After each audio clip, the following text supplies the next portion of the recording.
খবৰ আপোনালোকৰ আশা কৰিছোঁ আপোনালোক সকলো ভালে কুশলে আছে। আজি এটা আপোনালোকৰ কাৰণে ডেইলি ব্লগ লৈ আহিছোঁ। গতিকে আজি হৈছে বুদ্ধ পূৰ্ণিমা। আচলতে ছোৱালীৰ স্কুলো বন্ধ, আমি সেইকাৰণে অলপ দেৰিকৈ উঠিলোঁ। ৰাতিপুৱা মই 7টামানত উঠিলোঁ আজি, আৰু ছোৱালীও এতিয়াই মাত্ৰ উঠিলে। তেতিয়াহ'লে আৰু আজিৰ দিনটোনো কি কৰোঁ আপোনালোকক কিছু দেখুৱাম। এইফালে মই ছোৱালীৰ কাৰণে অলপমান পাস্তা বনাই দিছোঁ, আৰু তাইক অকণমান ডিম দি পেলাই এনেই চিম্পুলকৈ বনাই দিছোঁ। আৰু আমালে আটা মাৰি থোৱা আছে, মই পটাপট লুচি কেইখনমান বেলি ল'ম। তেতিয়াহ'লে সম্পূৰ্ণ ভিডিঅ'টো শেষলৈকে চাওকচোন।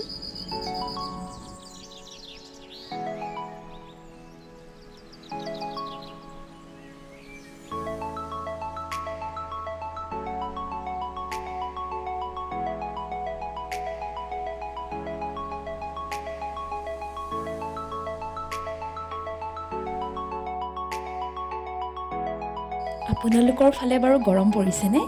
নক'বই আৰু, গৰমত একেবাৰে কাম কৰিবলৈ মন নোযোৱা হৈছে। আৰু এইবাৰ ইমানেই গৰম প্ৰথমে পৰিছে, আৰু পিছলৈ কিমান গৰম পৰিব তাৰ কোনো ঠিকনাই নাই। জনাবচোন আপোনালোকৰ ফালে কিমাননো গৰম পৰিছে। এইপিনে আমাৰ 38 ডিগ্ৰী চেলচিয়াছলৈকে গৈছে। আৰু এতিয়া ছোৱালীহঁতৰ স্কুলো আচলতে সোনকালে কৰি দিছে। এই অহা সোমবাৰৰ পৰা 27 তাৰিখৰ পৰা সিহঁতৰ 7:30 বজাৰ পৰা স্কুল বহিব। আৰু সেয়া মোৰ এতিয়া লুচি বনাই প্ৰায় হৈছেই, আৰু মই ইফালে চাহ পাতি দিলোঁ, আৰু আমি সকলোৱে ব্ৰেকফাষ্ট খাই ল'লোঁ।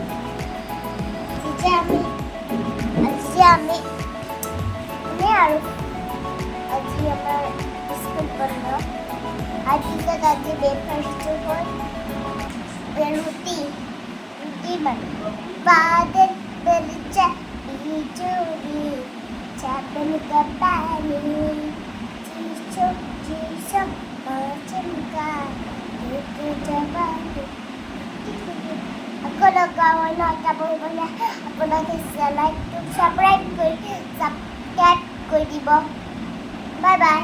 আকৌ আমি এটা স্বাগতম জনাম, আকৌ এটা ব্লগ দিম, যেতিয়া হয়তো চাব, হ'ব? Bye bye. এয়া মাকো মই কাপোৰ এসাঁজ পিন্ধাই দিলোঁ, আৰু মা আচলতে তেজপুৰলৈ যাব, আই হস্পিটেলত চকু দেখুৱাই আছে। আচলতে 2 সপ্তাহৰ আগত এবাৰ দেখুৱাই আহিল, আৰু আজি ছেকেণ্ডবাৰৰ কাৰণে মাতিছে। এয়া মানুহজনে লৈ গৈছে, আৰু আমাৰ এইপিনে ঘৰৰ মিস্ত্ৰীও লাগি গ'ল। এয়া চাট খুলিছে, আৰু এতিয়া আমাৰ দেহাই কি আঁকিছা?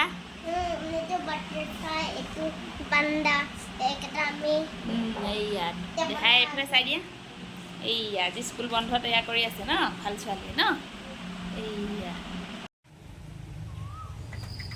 আজি আপোনালোকক আমাৰ পিছফালে থকা শাকনি বাৰীখন অলপ দেখুৱাই দিছোঁ। বহুত দিন হ'ল দেখুৱাই নাছিলোঁ নহয়, ঘৰ ভঙাৰ পৰা। আচলতে আগফালে যিহেতু ঘৰ বনাই আছে, এইবাৰ দেউতাই পিছফালে খেতিত ধৰিলে। আৰু এয়া আমাৰ তিয়ঁহো বগাইছে আচলতে, আৰু এয়া বৰ বেঙেনা লাগি আছে গছত, আৰু এতিয়া আচলতে ডাঙৰ হৈছে প্ৰায়। আৰু ভেন্দি পুলি এইবিলাক লগাইছে, আৰু এতিয়া বৰষুণ নাই যিহেতু লগা নাই, আৰম্ভ কৰা নাই লাগিবলৈ। আৰু এয়া দেখিছেনে, ধুনীয়াকৈ ৰঙালাওজোপাও বগাই গৈছে।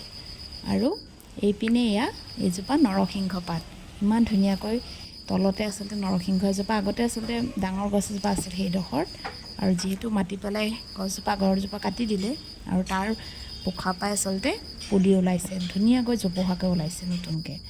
আৰু এইপিনে আমাৰ মিস্ত্ৰীসকলেও আমৰ চাটনি বনালে। আৰু এই গৰম দিনত আম কোনে পিহি খাই ভাল পায় জনাবচোন। আৰু আনপিনে মই আম খাই মৰিচা শাকৰ ঠাৰি, বিলাহী আৰু আলু দি সৰিয়হ বটা দি বনালোঁ, আৰু মোৰ দুপৰীয়াৰ ভাত সাজো ৰেডি হৈ গ'ল। আৰু আপোনালোকক এতিয়া দেখুৱাইছোঁ আমাৰ ঘৰৰ কিমানখিনিনো চাট খোলা হৈছে, তাৰে অলপ দেখুৱাইছোঁ। আৰু আনফালে আমাৰ আগফালৰ ৰুমটোৰো এফালে চিলিং লগোৱা নাছিল আচলতে, আৰু তাত দেউতা থাকে, আৰু সিটো ৰুমৰো আধাফাল চিলিং লগাই ল'লে। আৰু আমাৰ মিস্ত্ৰীসকলে খুলি আছে আচলতে চাট, এই সপ্তাহত কমপ্লিট হ'ব। আৰু আনপিনে আমাৰ কাঠৰ মিস্ত্ৰীও লাগি আছে, চৌকাঠবোৰ বনাই আছে। তেতিয়াহ'লে চাওকচোন, আৰু তেতিয়াহ'লে আজিৰ ভিডিঅ'টো ইমানতে শেষ কৰিছোঁ। মোৰ ভিডিঅ'সমূহ চাই যদি ভাল লাগে তেনেহ'লে লাইক কমেণ্ট আৰু ছাবস্ক্ৰাইব কৰিবলৈ নাপাহৰিব আজিলৈ আহিছোঁ বাই